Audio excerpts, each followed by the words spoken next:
What's going on, guys? Welcome back. Taking a look at an NFL game ball we're going to use to discuss Deflategate, the AFC Championship game this year, if you will. And I want to come out and say, as a Colts fan, there's no ball pressure that will go back and change what happened. The Patriots dominated the Colts from start to finish. The Colts were never in the game. It was a coaching win. It was a personnel win. It was not a football win. And anyone that tells you differently is ignorant to the game. So that's all there is to that part of it.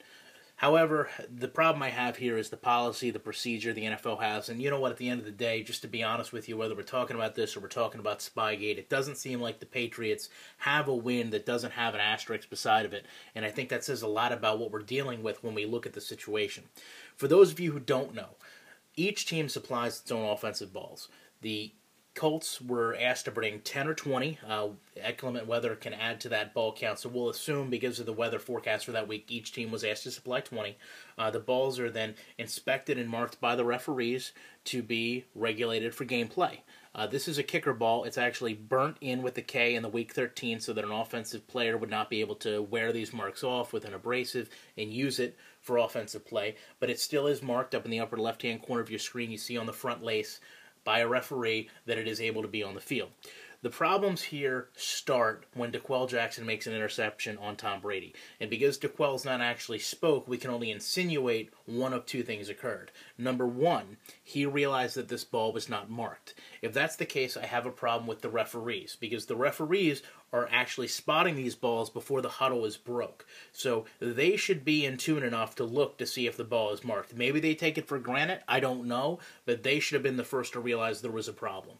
Secondly, when you have a defensive player that understands something isn't right with the ball, maybe the pressure's off, the quarterback on the opposing team should immediately be brought into question. These are people that throw a football for a living. They should be able to tell the differences if a ball's over or underinflated if a defensive player can. Which brings me back to my original point about, you never have a win go clean with the Patriots, it seems. You don't try this in the AFC Championship game if you're screwing around with footballs. Let's be honest. You try this in a preseason game and see if you can get away with it. But you really don't have any rational explanation as to how this ball got on the field unless you were trying to be deceptive and you saw an advantage to it. There's really no other way to get around it. We're talking about professional football here. We're not talking about pee-wee football where everybody brings their own ball and you picked up the wrong guy's color Nerf. I mean, give me a break. This is a little bit more serious than that. I mean, there's a lot of money on the line. There's a lot of money on economies, teams, T-shirts. Think about what's involved here. The other issue I have is once this ball was brought over to the Colts sidelines, it was provided to an equipment manager. At this point, the problems are on the Colts. The game should have been stopped, the same way it would in baseball if there was an issue with the ball.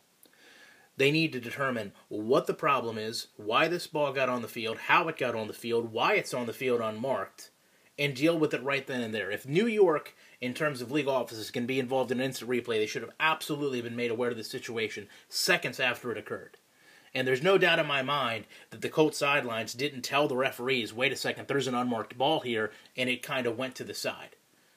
If not, why say that now, that they knew about it when it came off the field? So to me, another instance of an issue that really shouldn't be a big topic, but needs to be explained, dominating the actual game and what occurred on the field. And to me, that's the tragedy in and of this all. I would love to know your guys' opinions on this. I appreciate you checking out this video, and I'll be back in the week with more content.